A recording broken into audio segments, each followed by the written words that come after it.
If you want to receive monies from UK, Europe, USA, Canada, Switzerland, and the rest of the world, Supersonic's money transfer has got you covered. With the largest payout network in the Gambia, you can now receive your monies anywhere you are, from Kartong to Koina, with less hassle. Yes! You can receive monies from your family and friends in UK, Europe, USA, Canada, Switzerland, and the rest of the world with our safe, secure, fast, and convenient service that offers you the largest selection of payout locations in the Gambia. Supersonic's Money Transfer. We are currently in 34 African countries and counting, giving you quality money remittance services that are second to none. Visit the Google Play Store or the Apple Store today to download the Supersonics Money Transfer app and enjoy excellent money transfer services only with Supersonics.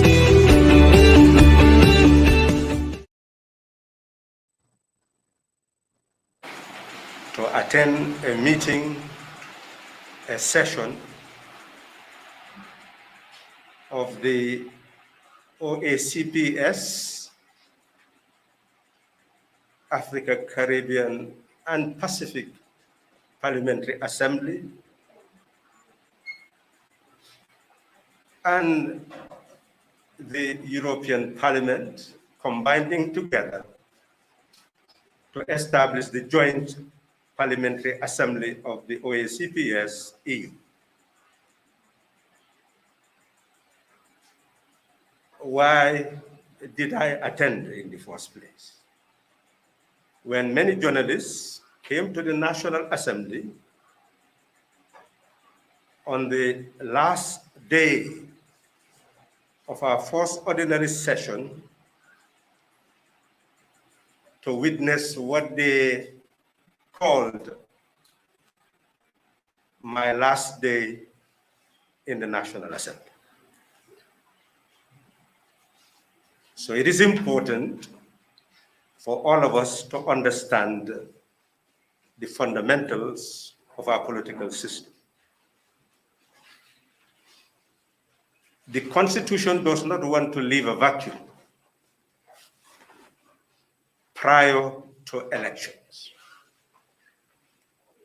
And this is why Section 99 of the Constitution states that a National Assembly member would cease to hold office a day immediately preceding the day for the first session of the next following National Assembly. So there is a residue of term left for all the National Assembly members until after the elections. When do we hold the first session of the next following National Assembly? Section 99 alludes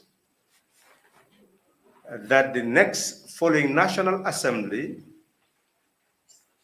would be convened on the basis of Section 97 of the Constitution. So it alludes that Section 97 should indicate a date, appoint a date for the next following National Assembly session after elections.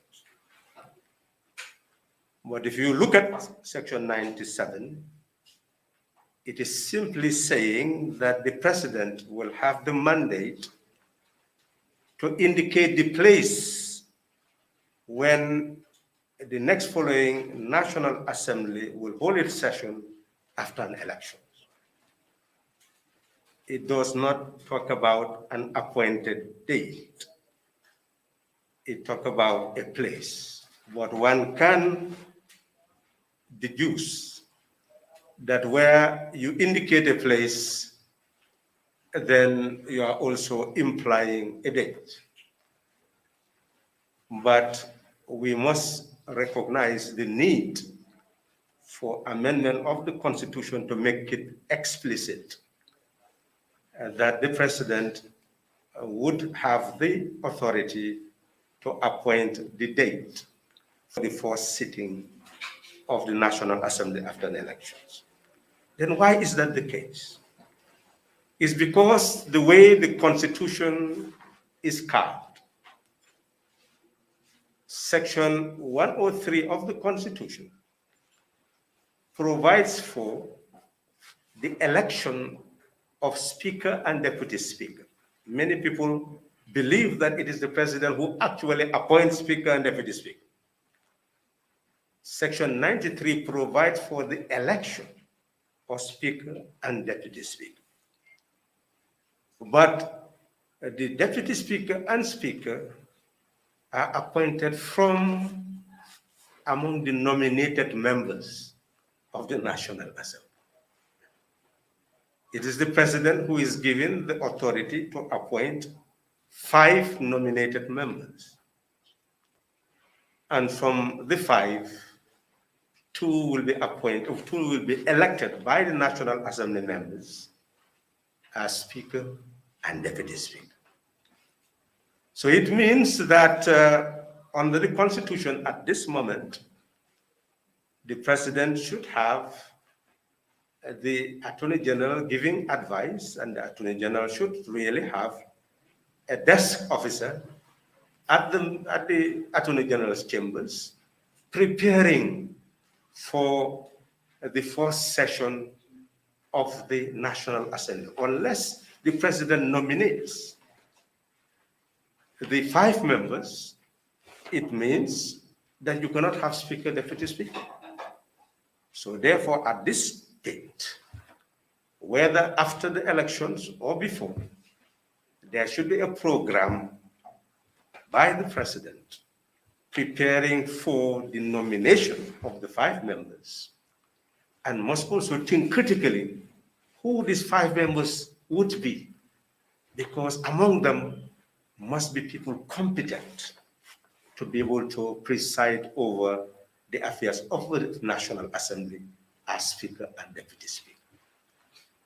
So I left the shores of the Gambia to attend the ACP or OACP as the new name, EU Parliamentary Assembly session, by virtue of the fact that I am still the head of delegation of that assembly. And we are 5 Gambian members of that assembly: Honorable Mohamed Sise, Honorable Mahdi Sise, Honorable Alaji Sow, Honorable Kadi Kamara, and my humble self. 2 were unable to attend, I'm sure, because of their campaign. That is Honorable Kadi Kamara and Honorable Mahdi Sise. But Honorable Alaji Sow and Honorable Mohamed Sise accompanied me to attend that parliamentary session. Why is it opportune for me to call this press conference? It is opportune because a major crisis has engulfed the world as a result of the war in Ukraine. And in the past, we had superpowers, countries claiming to be superpowers. And they required the world to be drawn into 2 camps. And you must align with one camp or the other.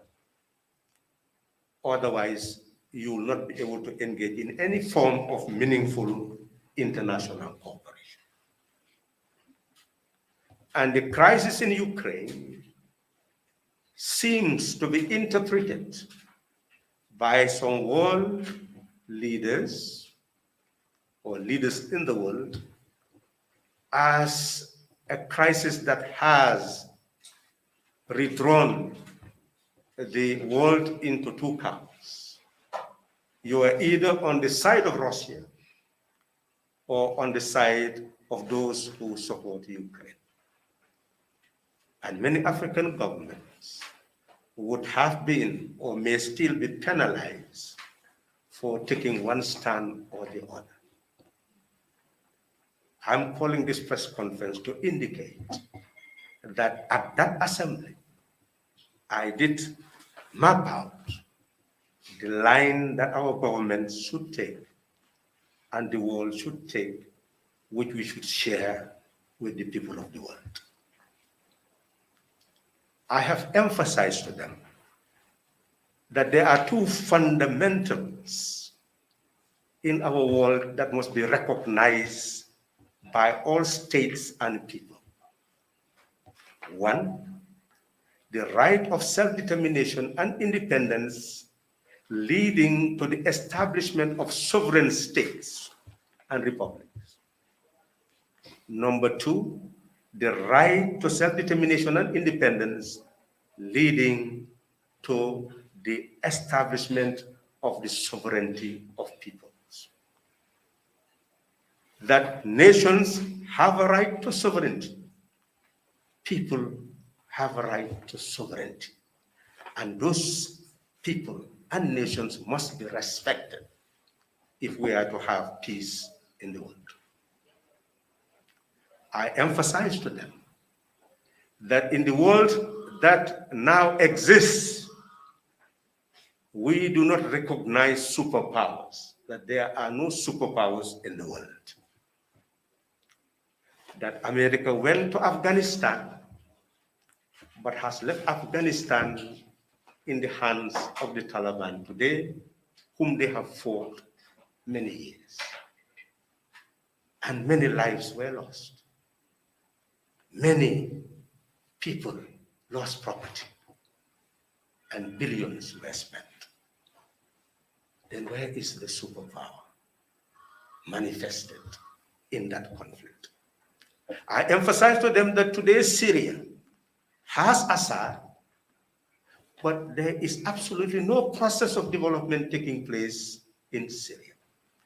He is not running a state.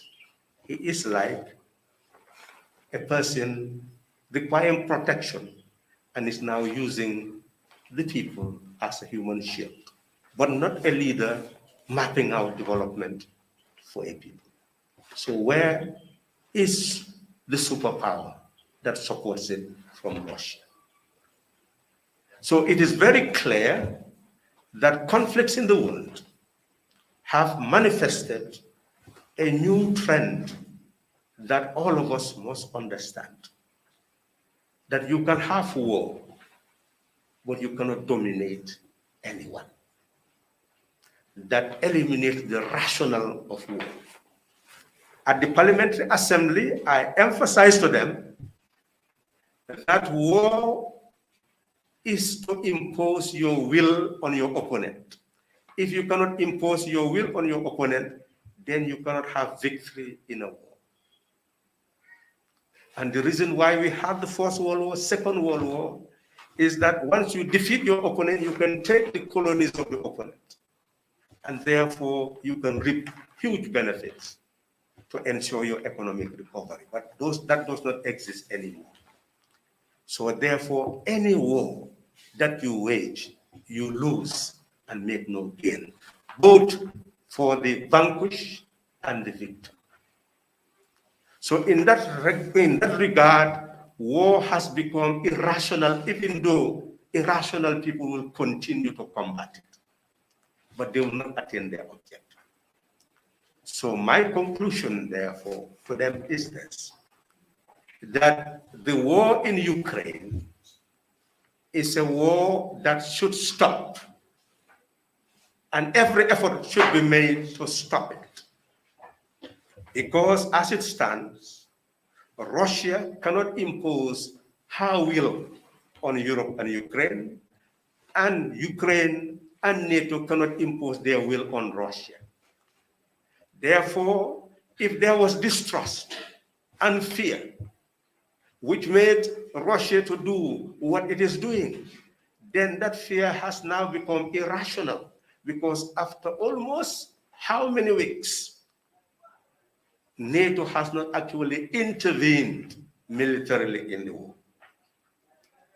So it is therefore clear that we now have a world where no nation in the world can impose its will on other nations. That is the fundamental lesson. So where do we go from there?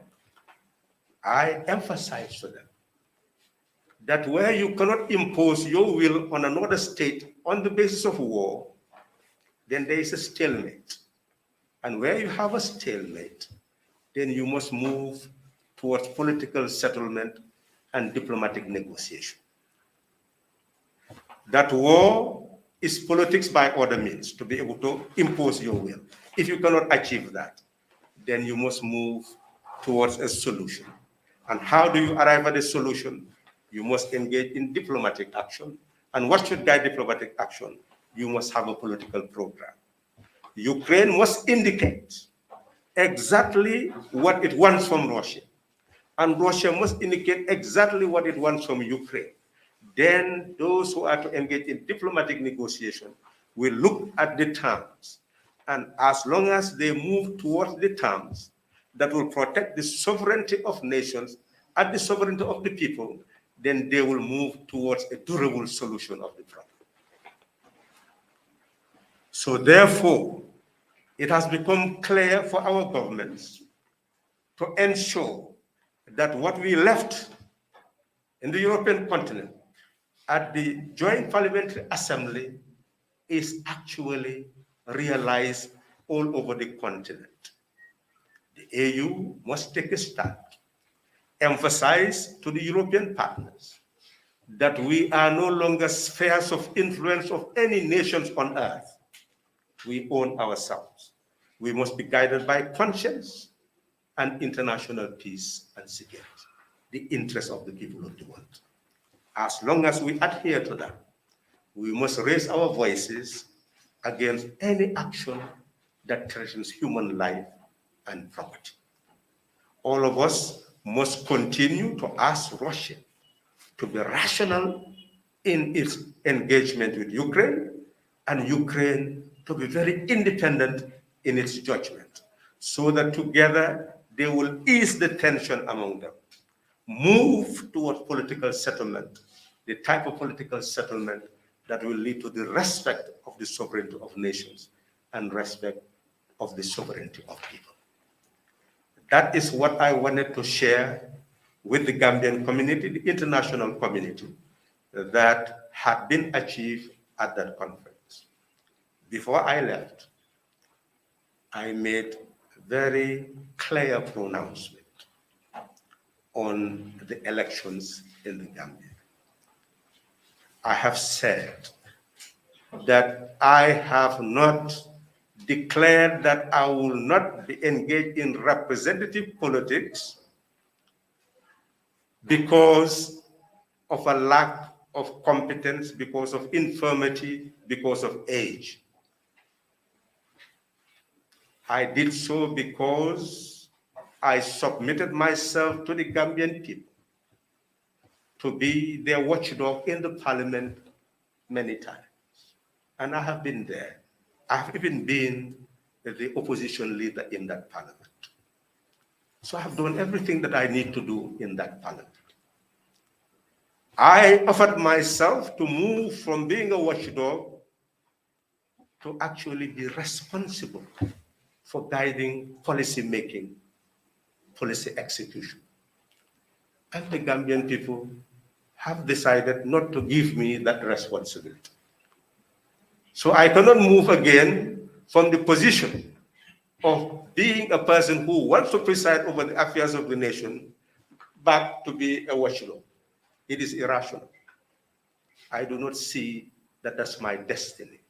That's why I said, well, since that is the decision of the people, I accept the decision of the people in good faith, and I will be carrying out my politics by other means, because I'm a citizen of this country, a sovereign citizen, and my sovereign voice will be heard even after I enter my grave.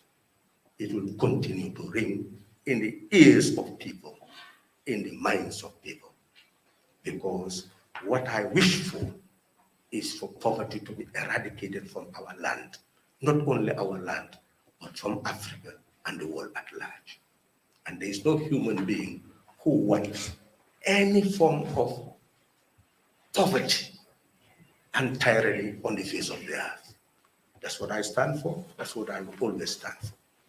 So I was very surprised when I heard the president indicating loudly and clearly that they will make Syria Jatta to retire. And when I look at the US Congress, look at the people who are there. Who is the President of the United States? Our president goes to ECOWAS. Who is the current president of ECOWAS? And that same president appointed someone above 50 to be deputy speaker. And some are serving as ministers in his government who are above the age of 60 and going to 70. So I was surprised that the president could focus on age. And that is why I made the statement that I made. That I am convinced that no nation can develop, no national assembly can be fit for purpose unless it's an embodiment of people with knowledge, professionalism, and character. And Syria Jatta is an embodiment of professionalism. It's an embodiment of character, it's an embodiment of knowledge.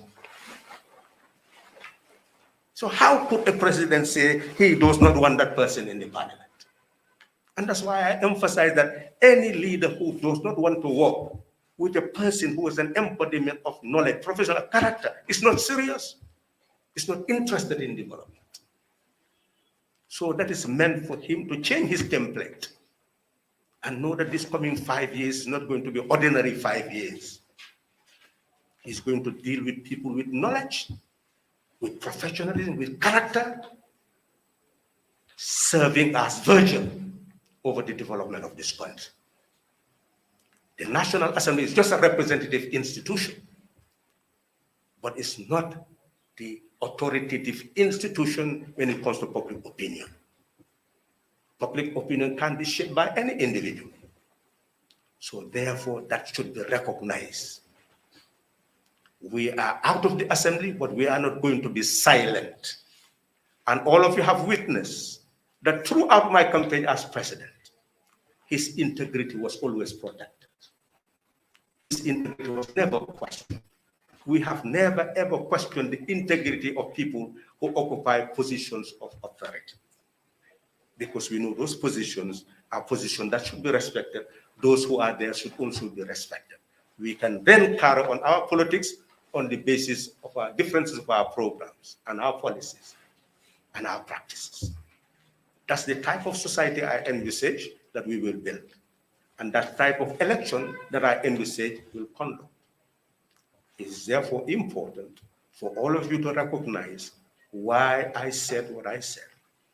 And I hope that the message was driven home, and that in these coming elections, people will go to the ballot box, examine those who are before them, and cast their ballot on the basis of those they believe will go and be honest in that National Assembly and sincerely defend the interests of the people. And instead of putting their personal interest, they'll put the national interest before that personal interest. They'll put conscience to be first. They'll put national interest to be first. They'll put their contract with nation and people to be first. My conclusion is that each of us as citizens, each has a contract with nation and people. We can either fulfill the contract or betray the contract. But I urge all Gambians that we should try as much as possible to honor the contract. That's why you are here. 2016, we saw the crisis we went through. 2017, the refugees were living just like Ukraine. They were leaving the country. And many, many Gambians were calling on ECOWAS to remove that man from the State House through force.